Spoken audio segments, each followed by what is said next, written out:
Well, good evening, folks. Almost midnight. Once again, you might just call me the old night owl. But this evening, I'd like to talk about greed. Um, I watched, I grew up, my dad worked in the big redwood mill there in Scotia, California. And the people that started that, the family name was Murphy. Anyway, and it was a place where anybody could work. They weren't union, and they ended up paying just about union scale, but they were just, accommodating.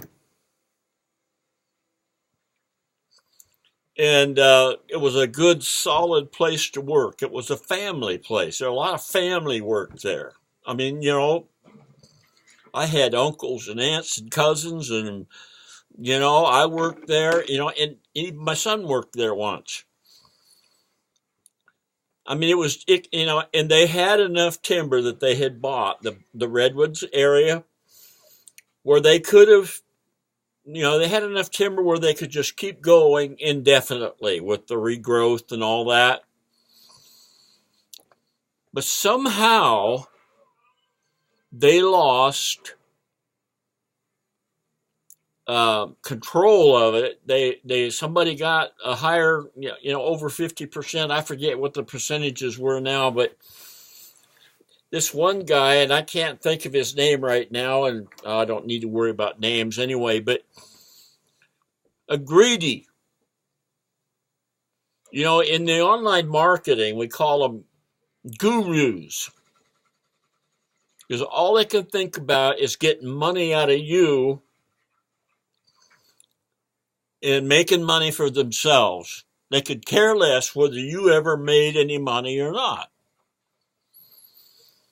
And that's one of the things that Misha just hates. He talks about it all the time. Is people that they want to keep you in a state of confusion so you'll keep buying and hoping you'll get out of the confusion and start making money. It's a racket.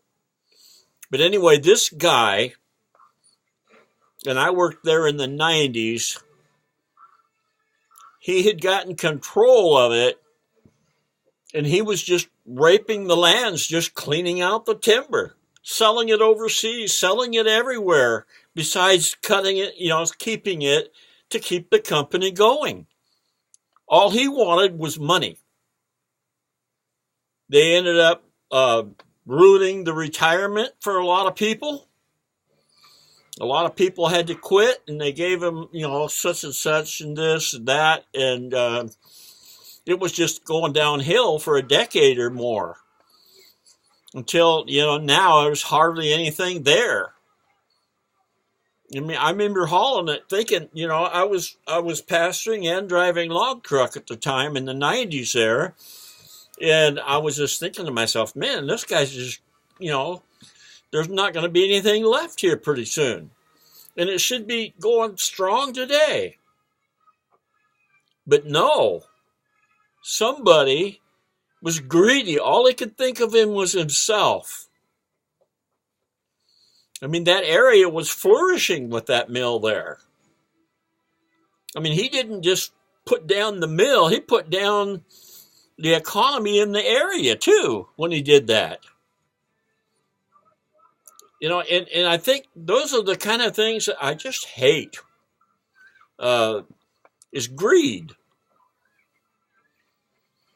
And you never run out of greedy people. Seems like the more money they have, the more they want, and they could never spend it all. Yet they will take. Oh, it was the saddest. Today it just pains me when I think about what happened there. I mean, the whole mill, it had a whole housing area and everything built that the workers got, pretty good rent, and they lived right near work.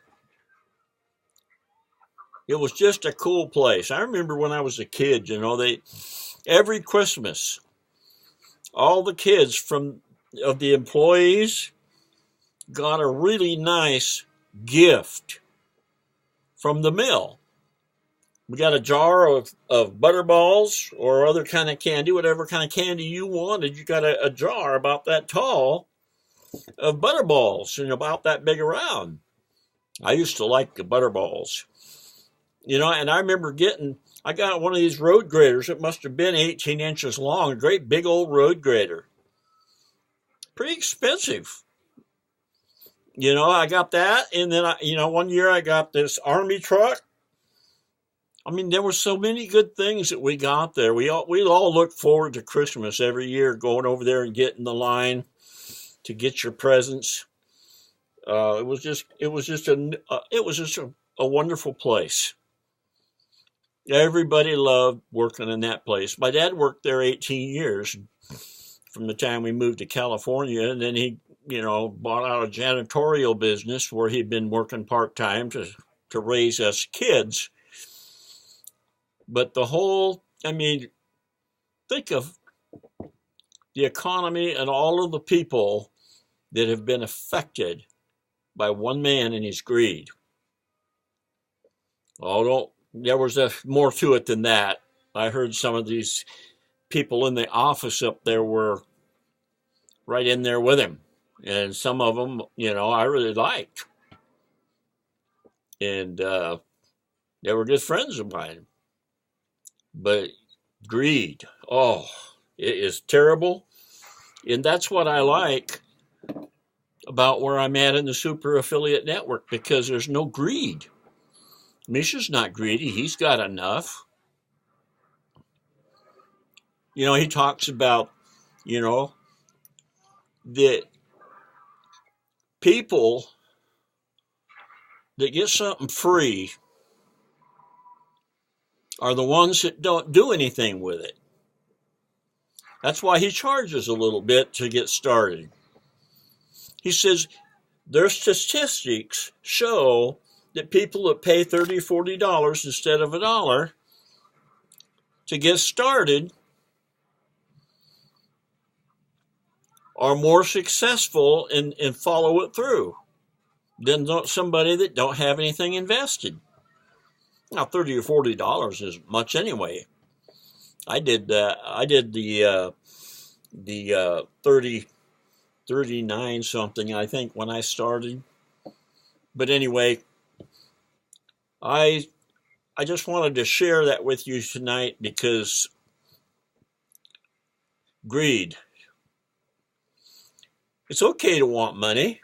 It's okay to make money legitimately. And as long as you're not hurting people. And that's one of the things I like about the super affiliate network, because anybody that invests in it, if they get hurt, it's because they did not keep up and do what it says. I've been here long enough to watch that over and over again and to experience the successfulness of it. And I'm hoping to see this spring even more success. So, click the link below and check it out, because there's no greed involved here. It's just a family atmosphere like that mill was. And the super affiliate network family is the most friendly and the best family I've ever been in. It's almost better than a real family. It's a family of like-minded people headed the same direction and excited about it. Anyway, see you tomorrow. Well, I'll see you later on today, later on tonight. It's already the next day now. So anyway, good night. Bye.